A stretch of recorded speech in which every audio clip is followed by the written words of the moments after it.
Hello, welcome to the Loney Show. I'm your host, John Milone, and in this episode, I brought on regular Eric Taylor.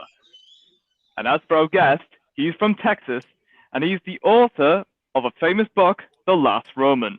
Ladies and gentlemen, I give you Brandon Greenwood. Thanks for having me on. And a lot of people may know me as B.K Greenwood as the author name, but my name is obviously Brendan Greenwood. So thanks for having me. Okay, you're welcome. So, how's life? Life is good. I last week I unfortunately had COVID, but I'm doing well now and recovered, fully recovered. So seems like the vaccines work and keep you from getting really sick. So that's but otherwise I'm doing great. Thanks. Great. All right, that's great to hear. That's great to hear. So, you want to tell us more about your book? Yeah, sure. So, The Last Roman is actually a series. It's a trilogy. I have books one and two that are currently out, and book three comes out the end of March. It's a historical fiction meets a modern thriller. So, if you think of the movie Highlander and Gladiator meets John Wick and Jason Bourne, so kind of a little bit of action, a little bit of historical flashbacks, a little bit of intrigue and modern day chase scenes and so forth. So it's got a little bit for everybody. It's got action and fast paced, kind of like a beach read, and just fun to kind of follow these characters as they go through history. So Hmm, All right, fabulous. all right, great. So, what do you like about being an author? I think the biggest thing that I enjoy is entertaining people in using my writing to kind of share a little tidbits about history that people may not know. I try to pick when I do my flashbacks in my book. I try to pick things that are not really famous parts of history, like everybody knows about World War II and even World War One. When they talk about World War One, they always talk about the no man's land in France and Germany back and forth. But when I did my flashback to World War One, I picked the Italian front, which not a lot of people know about, where the Austrians and the Italians fought in near the Alps. So I like to use writing to kind of teach people little things, little bits about history they may not know, and just to entertain. I have some stories in my head that I wanted to get out, and I'm glad that people are interested in reading them and finding out about them. Great. Yeah. What? So, was being an author always been a dream job of yours, or have you ever wanted to do other jobs when you were younger? I don't think it was ever a dream job. I'm not one of those people that wrote from when I was a little kid. You always hear people that say, "Hey, they wrote stories, when they were teenagers or in high school and so forth." I read a lot. I read voraciously when I was a kid, and then sometime in my 20s, I started thinking about writing the stories because I had some ideas that I wanted to get out, and they were basically a culmination of things that I had seen in movies or TV shows, and I had read throughout my life, and I kind of mashed them all together and had my own stories. So I don't think it was something that I was always wanted to do from when I was little, but from my 20s, I always thought it would be great to be able to be a writer. It's especially nowadays. You think about being mobile and being able to do a job from anywhere. Writing is probably the epitome of that. You can do it from if you were sitting on the moon, you could still write. So it's a great job from that perspective. So as I was an adult and going through my adult real job, I always had in the back of my mind that writing would be a great second career for me. And so I'm starting that transition now. I still have a real job, but I'm doing writing as much as I can on the side. Yeah, yeah. I feel if I could do my job from home, I would. But unfortunately, I have to go out into the Yeah, world. exactly. That's the way we all feel. It seems like nowadays. At some point, my real world job is going to want us to return to office, and I keep looking at it and going, I don't know that I don't know that I want to do that. I'm pretty well set in my ways after the last couple of years. Yeah. Yeah. So, what? So, what do you do in your free time? That's an interesting question. I think my free time has become burned up by writing now because, like I said, I have a real world job. I used to do a lot of travel for work, so that was obviously a big part of what I did. I would call it my free time, but it was between working. I traveled to where I would do my work. I also did, I do a lot of like to tinker around the house. I fancy myself a craftsman, even though I'm certainly not at the level of craftsman where I can say I have a craft. But I like to build things with wood, so I do a lot of woodworking and so forth. But in the last year and a half or so, that's kind of taken a back seat to writing. I guess what I would say my part-time job beside writing is marketing, because that I found as when you publish a book, especially when you do self-publishing, you become the marketing department for your book, and the advertising and the public relations and the janitor and everything else. You do everything. So marketing is definitely takes up a large portion of what I do from a writing and part-time perspective. So, and it's a daunting task, I'll tell you that. It's the hardest part of writing, I think, is getting your book seen by people.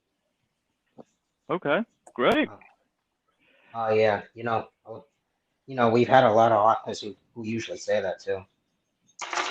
Yeah, it's tough. I think it's the same thing, with podcasts, the same thing with people that like to do, YouTube videos or whatever it is there's so much content out there that getting yourself kind of separated and getting yourself, you know, being unique enough to where you can have an audience that picks up on it.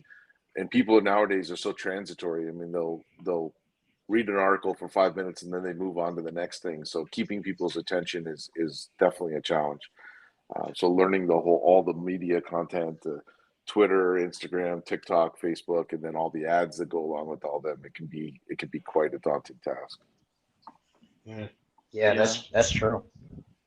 So, what was life for you growing up? When I was younger, I always say my mom had a wandering spirit. She liked to move a lot. I think it had something to do with some challenges she had from a mental health stability issue. So we moved a lot when I was a kid. We lived in New Hampshire here in the United States, and then we moved to Florida for a little bit, and then moved to Arizona. So I went to a number of different elementary schools, seven actually to be accurate, and then middle schools, went to several of those. So we did a lot of moving. So that's where I think I rotated into the reading as being my primary getaway.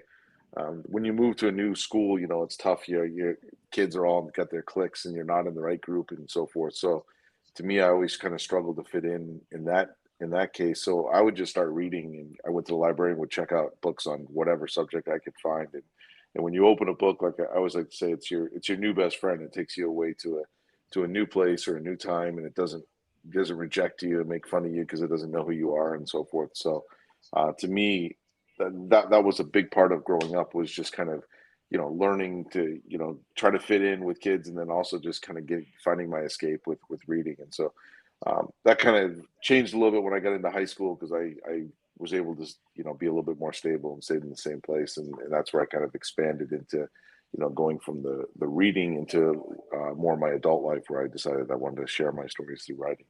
But a lot of moving around is what we did as a kid, so that was probably my primary thinking back to what was going on. So, and we lived in the desert in Arizona, so there wasn't a lot of couldn't go off and do a lot of stuff there. You don't want to run off into the desert. That's not that's not the best thing to do. Great. So, uh, when you did move about the U.S., which part of it did you enjoy living in the most?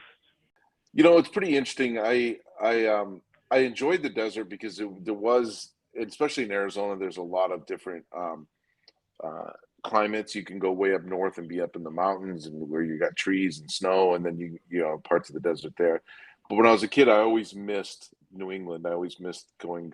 I think the favorite part of the country for me is New England, where there's lots of trees and lots of water. The desert, everything's just trying to survive, right? It's not like it's growing; it just doesn't want to die. Where it seems like in New England, it's much more like a European continent climate, where it's lots of trees, things are growing. You have the full 4 seasons, changing of the colors and snow and so forth. So to me, that's the favorite part of the country if I had to pick. Now we live in Texas, so we don't have that, but we definitely have wild swings in temperature. And it was 87 degrees here yesterday, in Fahrenheit, and now it's going to be in the 50s today. So you can almost have completely change in temperature in 24 hours here in Texas. So that's what's interesting about Texas. You never know what you're going to get. Yeah, I'd say so myself. So, yeah. So, when you did publish a book, what were the challenges did you go through when doing that? Originally, about 10 years ago, I tried to go the traditional route where you try to go find an agent. You find an agent, then the agent finds a publishing house, and you go through that process, and then you get into the queue, and you spend 6 months or a year your book going through the process, and then another year or two for the second book and all that. When I decided to buckle down about a year and a half ago and decided I wanted to publish the series, I really decided to go self-publishing, because I didn't want to go through that process. I didn't want to take another 2 or 3 years for my book to be published. I had decided that once I wanted to get it out, I wanted to do it myself. So I hired an editor, and that was an interesting process, finding the right person that you can connect with and edit your work. The hardest part for the actual publishing of the book was finding a cover designer for me. I went through 2 different cover designers before I finally settled on my third cover designer, that I found out of Serbia, and he's just really awesome. I think that's the first thing that people react to when they see my books is they really like the covers, and contrary to what anybody ever says, people do judge a book by the cover. I mean, it's probably the worst used term out there, because it literally is. If people see like a photoshopped cover, they are really reluctant to open up the book and take a peek inside or read about the blurb. But if you have a professional cover, then you can really get people to go to that next level. And so that to me, I think, was the hardest part. And once you get that done, if you've written the book correctly and it's enjoyable to people, then the second hardest part is just trying to set yourself apart from the other 1,000 books that get published every day on Amazon. You're just in a sea of books, right? And there's so many out there that that getting the recognition and exposure is really can be a challenge, as we've already talked about. So Cool, cool. Wow. So Wait, that's where the term judge a book by its cover comes from. They literally judge a book by its cover. yeah, you see, there's actually some funny websites if you go out and search, like, terrible book covers. There's some websites that actually like collect those, but even a terrible book cover may actually work because at least it gets your attention because it's so terrible. But there's just a lot of, I would say, bland, or I would say they even look like they're kind of thrown together, right? Yeah, like 2 or 3 pictures that are kind of photoshopped together on a cover, and your cover has to flow and has to look like it was designed by somebody who knows what they're doing from an artistic perspective. The font has to be correct, and you really have to have a whole thing. There's really a kind of a full art that goes into it, and it's really genre specific too, if you want to be honest, because thrillers have a certain feel to them. If you look at any thriller that's out there, it's almost got like a city backdrop and a guy in shadows running through it, or somebody with a gun, or something. It's very specific what a thriller will look like versus a historical fiction versus a romance, which we all know, versus a sci-fi or fantasy. It's really genre specific, and so if you don't hit that mark, you really alienate a large part of your audience that from even the get-go. yeah. Interesting. Interesting. So, Intriguing. yeah. So, what process do you go through when writing a book? That's a great question, because there's in the world of writing, there's really 2 kind of people, right? They have the planners, which plan out very detailed everything they're going to do in a book or even a series, right? Or even a 10-book series. They know exactly where the ending is going to be. They know what each chapter should do and so forth. And then there's a group of writers that are called pantsers that just fly by the seat of their pants, right? They know the overall arc of the story, but they don't know, they know, hey, I'm going to go from here to Boston, but I don't know if I'm going to take a train or a bus or a plane. I'm going to start walking and figure out how I'm going to get there along the way. And I'm a little bit of a combination of both. I kind of knew the overall arc of my 3-part series, which you kind of have to do to be able to write it. And I plan out almost chapter by chapter what I'd like to do. But because I do historical flashbacks about every other chapter, I can move my chapters around, especially the flashbacks, to kind of help with character development in the modern day plot. And so I do a little bit of planning up front, but I would say it's a really rough outline. And then I kind of fill in the details as I move along. And because I have the ability to write these flashback chapters, it really helps with me not getting writer's block. Because if I can't figure out how to move the modern plot along, I just jump to one of my flashbacks and I say, okay, instead of being in, modern day Rome when I'm trying to move, what's happening on with the protagonist and antagonist, I'll just go pick the siege of Constantinople and start writing a chapter about that. And so it really helps me to have two completely different pieces of work to write on. And then in the end, I kind of bring them together and they seem to work out really, really well. So. Okay, fabulous. Have you met any interesting people throughout your whole life? Probably interesting is in like famous interesting, not, I'm probably pretty boring from that. I was trying to think the other day who the most famous person I met was. And it's probably not very famous at all. I think I met Chuck Woolery once, the guy from a game show. I think he was on the dating game or newlywed game or something like that. I've met a lot of interesting people through work. I mean, I work with a lot of engineers, and it's really had an influence on me on my analytical side. I tend to be.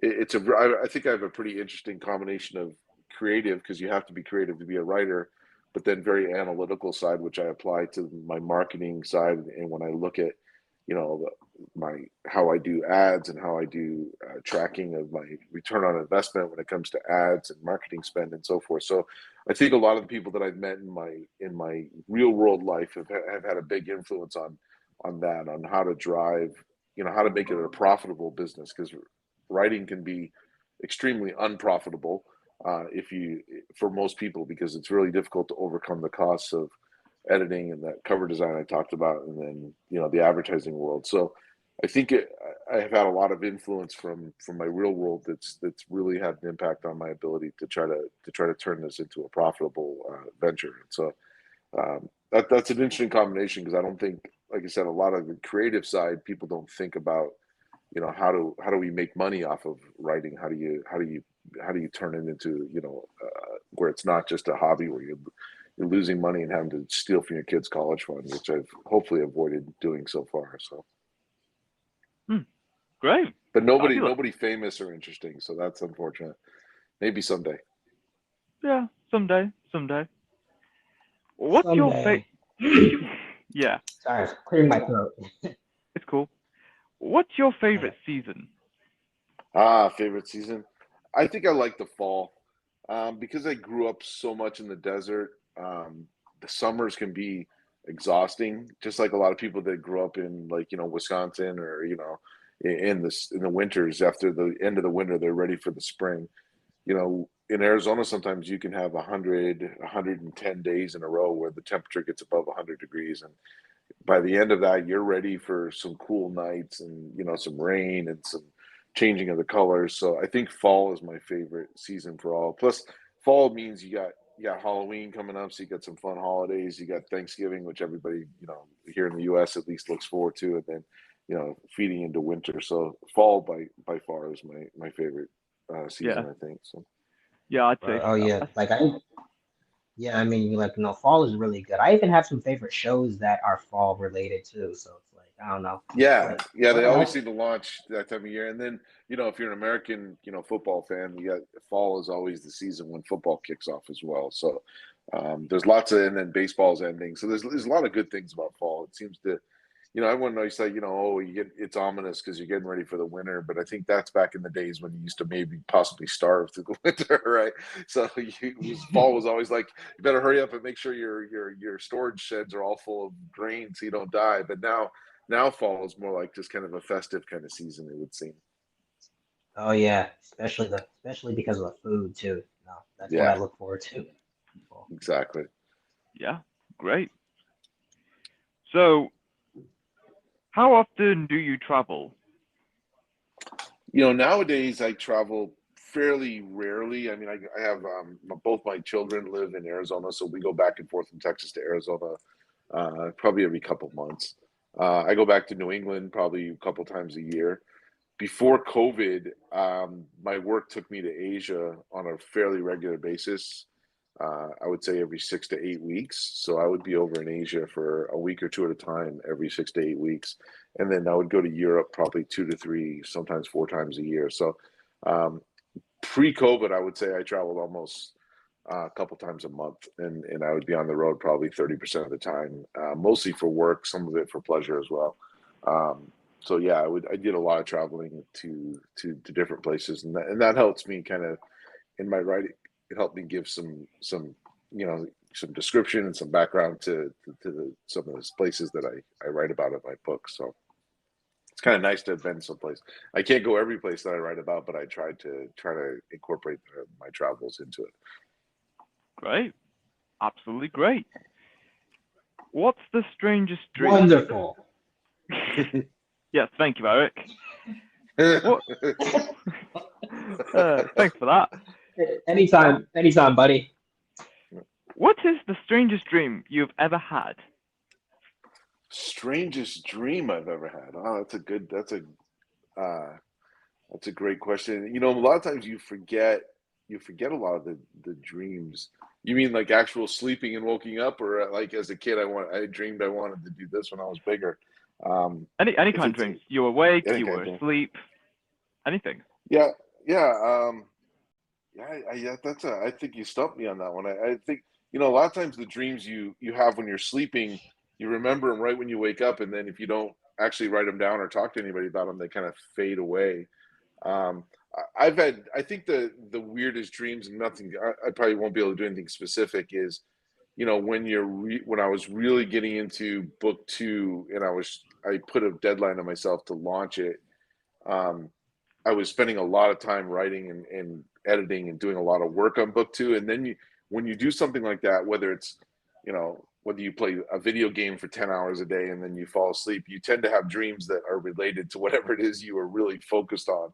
And so I think having dreams about my book is probably the weirdest thing, where you actually think you're like, you're in it and it's actually happening in real life. And so I think that's happened, sometimes with, like I said, if played in a video game for, you go on a marathon where you're playing with a friend, and then all of a sudden you get off it and you go to sleep, you kind of, it almost extends into your dream world. And so um, that to me is probably some of in the last year or so was where I had some interesting stuff, was where I actually dreamed about the novel itself. And I don't know that I actually took anything from it, but it helps kind of expand some of the horizons of when it comes to creativity.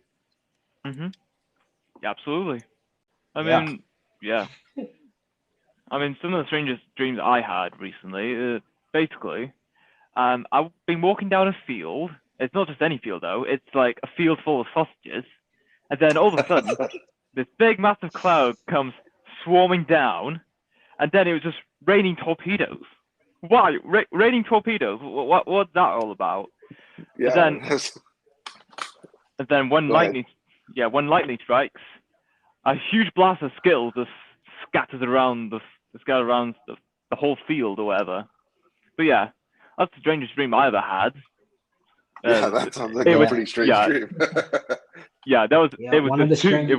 it was too interesting just to leave out. Honestly, I just can't stop thinking about it. I'm not gonna lie. One of the strangest dreams I had was, all right. So I was, I don't know why, but like one of the strangest dreams I had was like recently was I was chilling. I was hanging out with this girl, but for some reason, the girl was the person who usually takes my orders at the Chinese restaurant. I'm like, wait, what?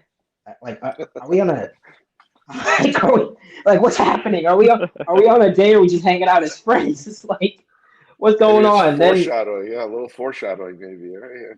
it's like I don't. No, it's like no, it's like also I don't know why, but for some reason I was also dreaming of I was also like there was in my dream there was food and I don't know why, but it was good and I didn't even taste any of it. I was like I don't know. It's like Yeah. That's I guess she got mad at and I guess she got mad at me because it's like I was pigging out, bro. I was just pigging out. I was eating a lot. She's like, and I ate a whole pie of pizza, and like she didn't want hers, so I was like, all right, then the dream ended. Oh. it's interesting, the connection parts of where that kind of stuff comes from, right? Like sausages and torpedoes. That's a pretty interesting combination of things in a dream. So you kind of wonder what are the genesis of some of those thoughts that are kind of bouncing around in your head, and how they come out in dream state. So Yeah, Yeah. Yeah. that's true.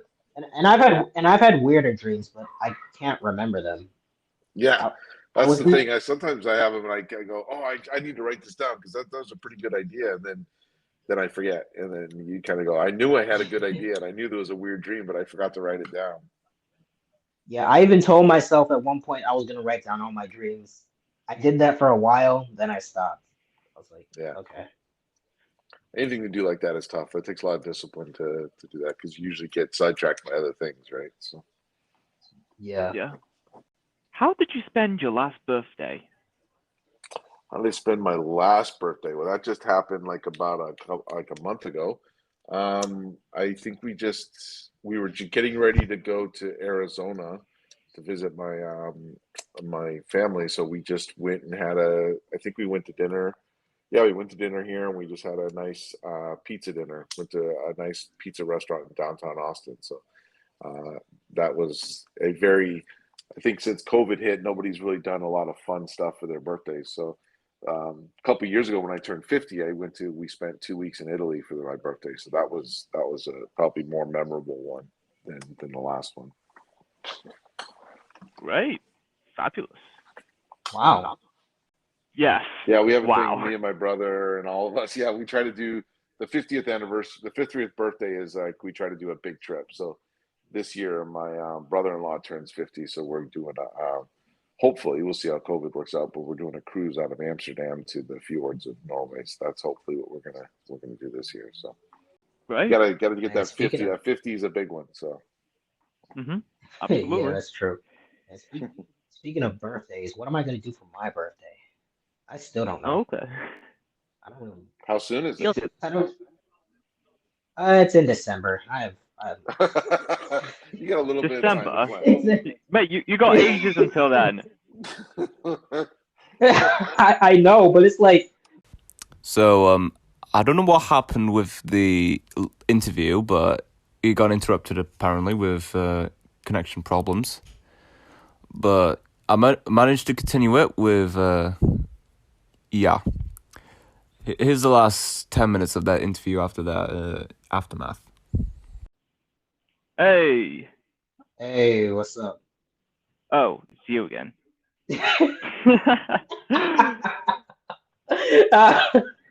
Oh my gosh. Hey. Hey. I had no idea what happened there. Yeah, it was just weird. Just kind of boom, I popped up, and it was like popped up a link to go to the app, and that was kind of it. I was like, oh, okay. Sometimes that stuff happens. So Yeah. Yeah. So we were discussing about birthdays. yes, Oh, yeah. yes, and the long planning period between now and Eric's birthday in December. Oh yeah. Anyways, yeah, it's like I know I have a while, but it's like whenever my birthday comes up, I still don't know what I want to do because it's like all the things I used to like doing, I don't like doing anymore. Gonna be like I'm gonna be 20 this year. Wow. Oh, it's a big one. So you gotta. Yep, it's a big one, all right. Yeah. Go figure out what you want. So. Enjoy Yeah, while it still lasts. yeah. I feel old and I'm not even old. You're not that Yeah. old. I mean, look at Risk. It's like he's in his mid-20s. Even he's saying he's old.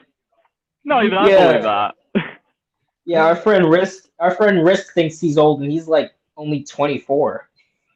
Yeah. Oh my. Yeah, you guys are. Yeah, that's you got a ways to go. Yeah, Before you even consider. Yeah, we certainly got a while. Yeah. Yeah, we do. And me, I have an old soul, but I don't. I mean, to an extent, I act old, but it's like I don't act as old as our friend.